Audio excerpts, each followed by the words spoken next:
Three Demons, Book 2, Chapter 21, Wavering Trust.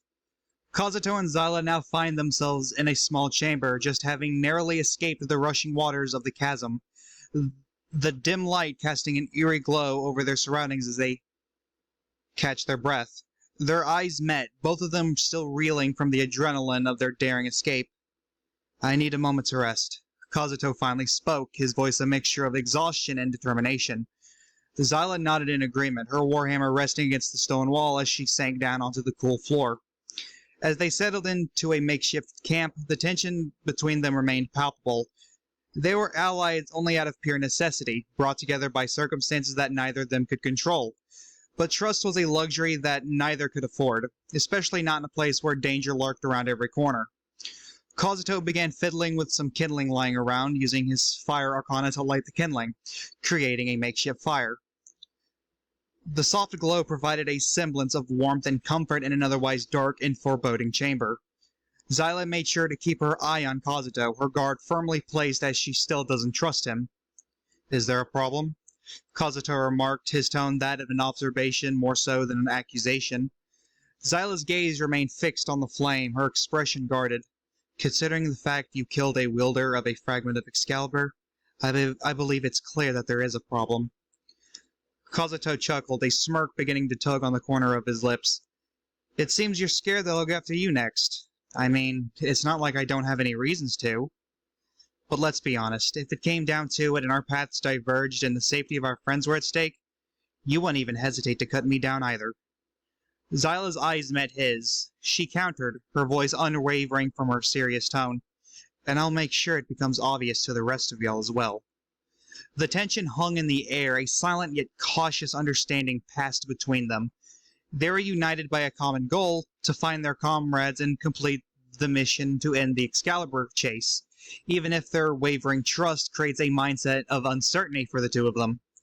As the fire crackled and began to cast dancing shadows along the chamber walls, a rare and unexpected moment of camaraderie seemed to settle over them. They began exchanging stories of their past, bits and pieces anyway. Kazuto goes on to reveal he stayed in the underworld with Hades for most of his childhood. "After Hades saved me from that burning building, I woke up in one of his guest rooms.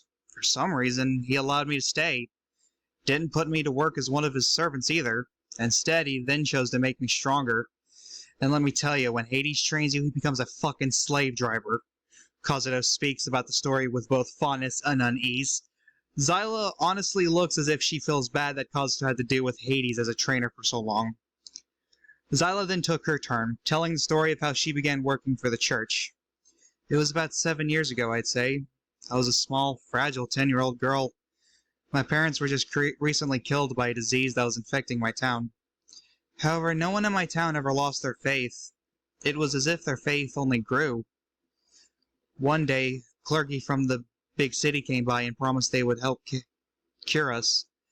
They let us all choose whether or not we wanted to relocate for treatment and study. Since I was an orphan, I was given immediate clearance. Everything is a bit blurry after that, honestly, but I do know a cure was made and sent back to my town.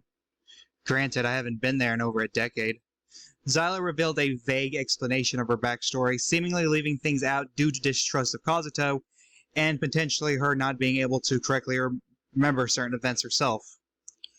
Hours had passed by them as they talked, the dim light of the fire casting a warm glow over their faces. It was a brief respite from the dangers that are awaiting them, a chance to momentarily forget the dangers of the labyrinth-esque ruins. As the fire began to die down, Kazuto and Zyla began to realize that they needed to continue on their journey. The dark passageway still loomed before them, a constant reminder of the challenges that lie ahead. With their renewed focus, they extinguished the flames and rose to their feet. "Come on, let's get going," Zyla told Kazuto, her voice a mix of coldness and readiness. Kazuto nodded his head in agreement, his gaze locked onto the seemingly never-ending passageway as he mentally prepared himself for what was next. The two of them gathered their belongings and began to traverse the ruins once more, their footsteps echoing throughout. "Remember, keep your guard up. We don't need to be caught up in another trap," Kazuto instructed, his voice both steady and cautious. Zyla didn't respond to him as she kept her grip tight on her warhammer as they continued to step into the unknown. As they ventured deeper into the ruins, the continual echo of their footsteps seemingly became a rhythmic cadence that resembling that of a pulse of the ruin's heart. The dim light from Kazuto cast long shadows along the walls, adding to the sense of danger that permeates the air the more they continue forward. End of chapter 21.